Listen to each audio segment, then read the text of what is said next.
मेरा जो प्रश्न है महोदय, उसमें जवाब आया है महोदय। जवाब आया है जो मैंने खंड 1 में जो सवाल पूछा है महोदय, कि क्या यह बात सही है कि राज्य के अंचलों में ऑटो जनरेटेड म्यूटेशन को निष्पादित किया जा रहा है, स्वीकारात्मक है महोदय। फिर दूसरा खंड में मैंने सवाल किया महोदय, सवाल किया तो उसमें जवाब आता है महोदय कि भूमि के निबंधन के पश्चात दाखिल खारिज हेतु क्रेता रैयत को अलग से अंचल कार्यालय में आवेदन देना ना पड़े, इसके लिए दिनांक 1 दिसंबर 2022 से सो मोटो म्यूटेशन प्रक्रिया को पूरे राज्य में लागू किया गया है।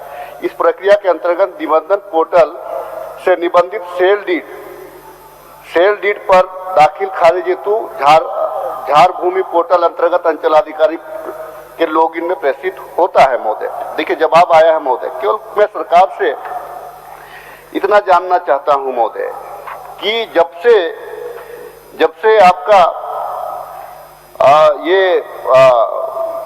ये ऑनलाइन म्यूटेशन का जो प्रावधान आया है महोदय 2022 से, तो उससे पहले के जितने भी डीडधारी हैं या NGDRS के तहत जो पहले के डीड है, जिन्होंने किसी कारण से भूमि का दाखिल खारिज ना कराया हो महोदय, उनके लिए क्या प्रावधान है? उनके लिए क्या प्रावधान है? क्योंकि इस पोर्टल में एक समय सीमा तय किया गया है और उससे बिफोर का जो है उसमें कहीं भी इस पोर्टल में जवाब नहीं है महोदय। मैं मंत्री जी से जानना चाहता हूं कि इस दिशा में सरकार क्या करना चाहती है? माननीय मंत्री जी। माननीय अध्यक्ष महोदय, राजेश कच्छप जी माननीय सदस्य इन बातों को उद्धृत कर रहे हैं कि ऑटो जनरेट म्यूटेशन सिस्टम लागू होने पर पुराने जो भूस्वामीधारी हैं, उनका जो पुराने रिकॉर्ड है उनके संबंध में उनको अभिलेख देने की क्या प्रक्रिया है, ये जानना चाह रहे हैं। एक्चुअली ये सो मोटो सिस्टम इसलिए लागू किया गया है क्योंकि रजिस्ट्री में लोग डीड बदल करके कोमा दे करके या कुछ थोड़ा सा उसको डिफरेंस बना करके फिर से ऑनलाइन अप्लाई कर देते हैं, जिस कारण से जो है ना एक्सेप्ट हो जाता है। और उस कारण से ये जो म्यूटेशन का सिस्टम है बहुत पेंडेंसी, उसकी बहुत लंबी सूची चली जाती है। तो इस कारण से जब भी रजिस्ट्री होगा तो रजिस्ट्री ऑफिस से वो पोर्टल सीओ के पोर्टल पे वो दिख जाना चाहिए कि इस नंबर का ये खाता नंबर और प्लॉट नंबर का ये वो स्वामी का क्रय विक्रय का जो डीड है वो माना रजिस्ट्री हुआ, ये सीधी सीओ को चला जाता है, ताकि उसको छेड़छाड़ करके दूसरे तरीके से फिर से अप्लाई करने का सिस्टम हमेशा के लिए बंद हो जाए, पेंडेंसी कम हो और पारदर्शिता रहे। यही कारण से ये ऑटो म्यूटेशन सोमोटो सिस्टम। मान्य सर। अध्यक्ष महोदय, दूसरा कोई पूरक है? अध्यक्ष महोदय, सरकार जवाब दे रही है महोदय। मैं सिर्फ इतना कहना चाहता हूं कि ठीक है, आप 2022 के बाद जो हुआ है कि ऑटो जनरेट म्यूटेशन को आप निष्पादित कर रहे हैं, मैं कह रहा हूं कि 2022 से पूर्व में जिनका रजिस्ट्रेशन हो गया, किसी कारण से, बीमारी की वजह से या किसी कारण से, अज्ञानता की वजह से, जिन्होंने अपना दाखिल खारिज नहीं कराया, उसके लिए क्या व्यवस्था है? और आप जो कह रहे हैं कि अंचल में ऑनलाइन दिखेगा, एक चीज है, उससे पहले ऑनलाइन से पूर्व का जो डीड है वो तो ऑनलाइन नहीं दिख रहा था, वो तो मैनुअल था। तो वैसे जो है जो पीड़ित हैं उनके लिए सरकार क्या प्रावधान कर रही है, उसको मैं जानना चाह रहा हूँ। माननीय मंत्री जी। देखिए, इसमें जो किसी कारणवश दाखिल खारिज नहीं करा सके वो तो फिर से आवेदन दे सकते हैं। उसका तो जांच होता है कि उसका भू रिकॉर्ड, पुरानी जो उसका अभिलेख है वो सही है अथवा नहीं। मान लीजिए उस दरमियान किसी से खरीद बिक्री कर लिया गया, नहीं किया गया, उसका नामांतरण बात किसी के नाम से हुआ है नहीं, वो तो भू अभिलेख से भी पता चलता है अध्यक्ष महोदय। और उसमें यह मान लिए कि अंचल कार्यालय के द्वारा, सीओ के द्वारा उसको रिजेक्ट कर दिया गया मान लिए, तो उसका टाइम पीरियड रहता है कि LRDC के यहाँ भी जो है ना अपील में हो जा सकता है। वो सिस्टम बना हुआ, मान लीजिए सीओ के माध्यम से गलतियां की गई या किसी कारण से, अनियमितता के कारण से, भ्रष्टाचार के कारण से, तो LRDC के कोर्ट में भी उसको अपील करने का पूरा राइट्स है और वो अपना अभिलेख दिखा करके वो जो गलत पाया गया, रिजेक्शन हुआ है, उसको सुधार करवा सकता है। इसलिए जो पुराने रिकॉर्ड है ऑनलाइन चालू होने से पुराने रिकॉर्ड की मान्यता नहीं है, ऐसी कोई बात नहीं है। आज भी ऑनलाइन सिस्टम में बहुत सारा गड़बड़ियां हैं, उसको धीरे धीरे सुधार की प्रक्रिया में हम लोग आगे बढ़ रहे हैं। और इस बार तो माननीय अध्यक्ष महोदय, मैं आपको जानकारी दे रहा हूं सदन के माध्यम से कि पूरे ये भू रिकॉर्ड्स को डिजिटलाइजेशन करने के लिए और इन सारी चीजों को नियमानुसार सुधार करने के लिए हम लोग ने इसको स्वीकृति दी है, ताकि 10-15 साल में ये रिकॉर्ड्स को सही रूप से हम लोग संधारित कर पाएंगे और किसी तरह की दिक्कतें नहीं आ पाएगी। अभी इस राज्य में ऐसा कोई काम शुरू नहीं हुआ अध्यक्ष महोदय, पहली बार हम लोग प्रयास कर रहे हैं इस विभाग की तरफ से, इसलिए विसंगतियां और अनियमितता है, इसको हम स्वीकार करते हैं अध्यक्ष महोदय, लेकिन प्रयास जारी है और इस दिशा में हम लोग आगे बढ़ रहे हैं। चलिए राजेश जी, कहाँ कह रहे हैं कि ये प्रयास आपका गलत है? मैं तो कह रहा हूँ कि आपने एक अच्छा प्रयास किया है, लेकिन हमारा सिर्फ इतना कहना है कि क्या प्रावधान है कि जिसका ऑनलाइन से पूर्व का है, जिन्होंने नहीं कराया उसके लिए सरकार ने क्या प्रावधान किया है। और रही बात आप जो कह रहे हैं माननीय मंत्री जी, आप जो कह रहे हैं कि सीओ के पास में, एलआरडीसी के पास में अपना वो अपील कैसे करेगा? आप तो लॉगिन में जगह ही नहीं दिए हैं, वो कैसे करेगा? उसके लिए जगह तो चाहिए ना, क्या मैनुअल करेगा या फिर उसको फिर से रजिस्ट्रेशन कराना पड़ेगा, क्या कराना पड़ेगा? और रही बात सीओ और एलआरडीसी की, अरे हमारे लोग सीओ के पास नहीं घुस पाते हैं महोदय, जो सच्चाई है स्वीकार करना पड़ेगा। एलआरडीसी जिला में बैठते हैं, एलआरडीसी मिलेंगे किसी से?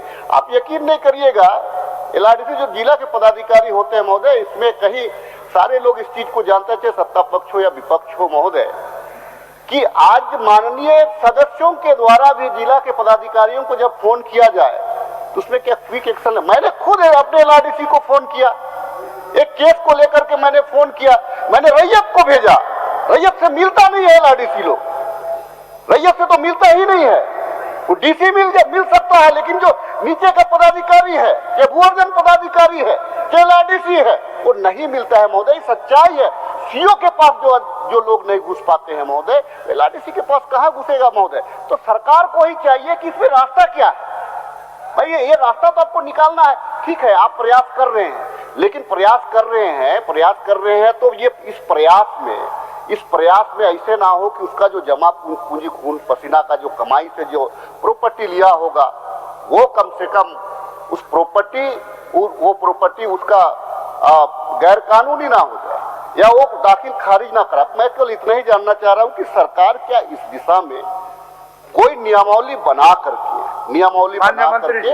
करके कोई रास्ता निकालेगी? सदस्यों का जो शंका है, कोई नियमावली बना करके वैसे व्यक्ति जो वहां तक नहीं पहुंच पाते हैं उसके लिए मार्ग प्रशस्त हो, रास्ता हो, उसका कुछ नियमावली, कुछ निर्देश, कुछ आदेश विभाग की ओर से बता दीजिए। माननीय मंत्री जी बताइए। अध्यक्ष महोदय, इस तरह का तो कोई आंकड़ा मेरे पास नहीं है, लेकिन फिर भी मैं विभाग से जानकारी प्राप्त कर लूंगा कि कितने ऐसे मामले हो सकते हैं जिनका दाखिल खारिज माने स्वामित्व रहने के बावजूद भी नहीं हो पाए, और यदि ऐसा है तो उसके लिए विभाग क्या स्टेप ले सकती है। हम विभाग से समीक्षा के बाद इस पर कोई स्पष्ट महोदय क्योंकि विषय इतना ही नहीं है, सीमित है अध्यक्ष महोदय, पूरे प्रदेश में सीओ लोगों की यही हालत है। वास्तविकता क्या है कि आज अगर किसी की अपनी खतियानी जमीन भी है तो ऑनलाइन रसीद नहीं काटता है। ऑनलाइन रसीद काटने के लिए फिर पैसा देना पड़ता है, और अभी प्रत्येक डिसमिल 2000 रुपया, और आप जो तो ये हालत है। आप कह रहे हैं कि आप ऑनलाइन रसीद की बात कर रहे हैं, सीओ लोगों को आदेश दीजिए कि भाई आप ये लोग ऑनलाइन मोटेशन सब करें, आप समय पर करें। लटका करके रखता है। मैं तो यहीं की घटना बता सकता हूँ, रांची में अभी वो डीसी यहाँ से चले गए, एक दिन हमारे क्षेत्र के ही व्यक्ति आए, उन्होंने बैंक में सर्विस करता है, उन्होंने लोन पर घर लिया, वो लोग भी रहा था, तो कहा कि सर मोटेशन नहीं हो रहा, सीओ 50,000 मांग रहे हैं। हमने कहा कि भाई 50,000 मांग रहे हैं, कहां से हम लोग नौकरी करने वाले देंगे वो बताए। हमने कहा ठीक है रुको, मैंने डीसी को टेलीफोन किया, उस समय राहुल सिन्हा डीसी थे, क्योंकि गिरिडीह से आए थे, थोड़ा संपर्क भी था। किसी ने कहा कि सर आप चिंता मत करिए। 2 दिन के बाद पता चला कि मोटेशन नहीं, उसको रिजेक्ट कर दिया। फिर आकर के बताया कि हम बोले क्या हुआ जी, बोला कि सर रिजेक्ट कर दिया। हम बोले छोड़ दो, तुम पोजीशन में हो, जब होगा तो देखा जाएगा। फिर बाद में शायद पैसा वैसा कुछ दे करके लोग कर रहे हैं। इसलिए मंत्री जी आप इस बात को स्वीकार करिए और इस पर आप ठीक करने की दिशा में, ताकि कोई सीईओ आपके यहाँ तक क्यों यहाँ विधानसभा में इस प्रकार के प्रश्न करना पड़े विधायकों को। आप इस पर कठोर होइए, आदेश दीजिए सीईओ लोग। माननीय मंत्री जी, इतना ही मैं कहूँगा।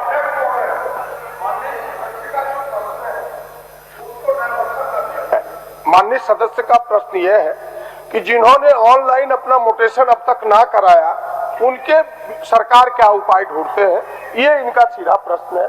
सरकार को उस दिशा में कहना चाहिए जो उन्होंने कहा कि हम विभाग से समीक्षा करके समीक्षोपरांत कुछ करेंगे। तो हमें लगता है कि आप थोड़ा इसको और जोर देके कहिए कि भाई यह आवश्यक है, जिनके मोटेशन ऑनलाइन नहीं हो पाए हैं उनके भी हम कराने के प्रयास करेंगे और उसके उपाय जल्दी ढूंढेंगे, ये आप कहें। माननीय मंत्री जी, हमने कहा कि अभी सदस्य जो कह रहे वही बातें मैंने कहा, खतियानी जमीन का भी ऑनलाइन रसीद नहीं कटता है। अब उसमें भी पैसे लगते हैं तभी रसीद काटता है। आप गरीब बेचारा रसीद नहीं कटा पा रहे हैं, उतना पैसा कहां से देंगे। जिसको जमीन बेचना होता है वो लोग तो इधर उधर करके लोग रसीद काटता है, क्योंकि बेचने वाला खरीदने वाला जो पैसा देता है, लेकिन जिनके पास जमीन है उनका रसीद नहीं काटता है। इसलिए हमने कहा कि विषय वही है उनका भी। सहयोग कर दे रहा हूं। देखिए 2015-16 तक मैनुअल रसीद कट रहा था, विभाग ऑनलाइन व्यवस्था किया ट्रांसपेरेंसी के लिए। 70% लोगों का ऑनलाइन चढ़ गया बाय डिफॉल्ट, 30% का नहीं चढ़ा। मेरा केवल मंत्री जी से यही है, उनका मैनुअल बरसों से चलते आ रहा है, ऑनलाइन विभाग का दोष है, त्रुटि है कि भैया हमसे छूट गया या 1 एकड़ की जगह 0 हो गया या गलत हो गया, उनका नाम परिवर्तन हो गया, पिता का नाम परिवर्तन हो गया कंप्यूटर में, जानबूझ के ही किया वहां पर बैठा वाला लोग। 1 एकड़ है तो उसको 0 कर दिया सर। तो मेरा ये अनुरोध है आपके माध्यम से मंत्री जी, कैंप लगा के हर एक पंचायत स्तर पे कि जिनका मैनुअल कटता था, जिनका ऑनलाइन में नाम नहीं दर्ज है, आप कैंप लगवाइए पंचायत भवन में और उसको अपने कोई जिला से पदाधिकारी भेजिए, ताकि कितना आवेदन प्राप्त हुआ, कितना का ऑनलाइन इन्होंने किया, ताकि आपके नजर, आप डायरेक्ट सीओ पे मत छोड़िए। जैसे सीओ पे छोड़ेंगे फिर वही 2000 रुपया पहले पूछता है कि जमीन कहाँ है, अच्छा वहां है, मेन रोड में है, बहुत है जी, 10 लाख रुपया डिसमिल वहां है, लगता है कि उसका बाप दादा आजा का खतियानी जमीन उसको ट्रांसफर कर देना है। तो मेरा यही निवेदन है, बहुत अच्छा राजेश जी लाए हैं प्रश्न, मेरा एक ही निवेदन है, चाहे वार्ड स्तर हो चाहे पंचायत स्तर हो, सरकार पेपर में बाकायदा आराम से कीजिए, 3 महीना लीजिए, 6 महीना लीजिए, लेकिन कैंप लगा के ऑनलाइन करा दीजिए। माननीय मंत्री, 1 मिनट आपका बोलना चाहते हैं। अब बड़ी गंभीर चर्चा चल रही है मान्यवर। राजेश जी के सवाल पर नेता प्रतिपक्ष ने भी चिंता प्रकट की, नवीन जी ने भी चिंता प्रकट की, हमारे वरिष्ठ साथी प्रदीप भाई ने भी चिंता प्रकट की, लेकिन समस्याओं को समग्र रूप से देखे जाने की आवश्यकता जरूर है। नवीन जी ने बड़े स्वीकारोक्ति के साथ इस बात को स्वीकार किया कि ये जमीन और ये रसीद का गड़बड़ झाला जो शुरू हुआ मान्यवर, यही डिजिटलाइजेशन में हुआ। जब खतियान को ऑनलाइन करने की बारी आई तो 4 मुख्य घटक होते हैं, खाता, प्लॉट, रकबा, चौहद्दी। अब स्थिति यह बनी कि ऑनलाइन करने के क्रम में रैयतों से पैसा लेने के लिए लोगों ने खाता गलत चढ़ा दिया, प्लॉट गलत चढ़ा दिया, रकबा कम ज्यादा कर दिया, चौहद्दी में फर्क कर दिया। अब समस्या यह है मान्यवर कि ये जो रायता इतने दिनों में फैलाया गया है, इसके लिए अब दीपक जी अगर दोषी हो जाए और 3 महीने और 15 दिन के अंदर में इसका समाधान निकाल दें, ये नहीं हो पाएगा। मेरा यही मानना है कि पक्ष विपक्ष दोनों इस बात से सहमत है कि झारखंड के रैयतों को चाहे उनकी रसीद ऑफलाइन हो या ऑनलाइन हो, उनको उनका न्याय मिलना चाहिए, लेकिन इसमें समग्र सोचने की जरूरत है। सिर्फ ये कह देना कि पूरे राज्य में सीओ पैसा ले रहा है तो ऐसा थोड़ी था मान्यवर कि पहले राम राज्य था। चलिए, मेरा बस यही कहना है कि माननीय चीजें मंत्री हैं, उसके समाधान की दिशा में जाना चाहिए। माननीय मंत्री जी काफी समय हो गया। अध्यक्ष महोदय, माननीय सभी सदस्यों के द्वारा इस बात पर चिंता व्यक्त की गई है।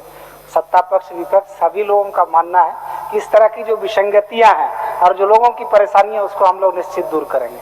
और जहां तक सीओ और विभाग के लोगों को भी मैं पाक साफ नहीं कर सकता हूं, लेकिन कुछ अनियमितता करने के कारण से भी इस तरह की स्थितियां बनती है। तो शुरू से गलतियां आई है, लेकिन इतना स्पष्ट मैं करता हूं कि सरकार पारदर्शिता से काम करेगी। कहीं भी यदि लिखित रूप से शिकायत प्राप्त होगा किसी सीओ या किसी के बारे में, तो निश्चित तौर पर हम लोग कार्रवाई करेंगे। माननीय सदस्य अध्यक्ष महोदय अमित यादव जी, हो गया अध्यक्ष महोदय हमने तो पूरा हो गया। अब एक प्रश्न के लिए पूरा सदन का समय जाएगा। राजेश जी, हो गया। बट अब इस आप लोग बोलिएगा एक प्रश्न पर, तो हम आसन चुप करके बैठेगा। अब फिर एक माननीय सदस्य खड़ा है, ऐसा थोड़ा होता है।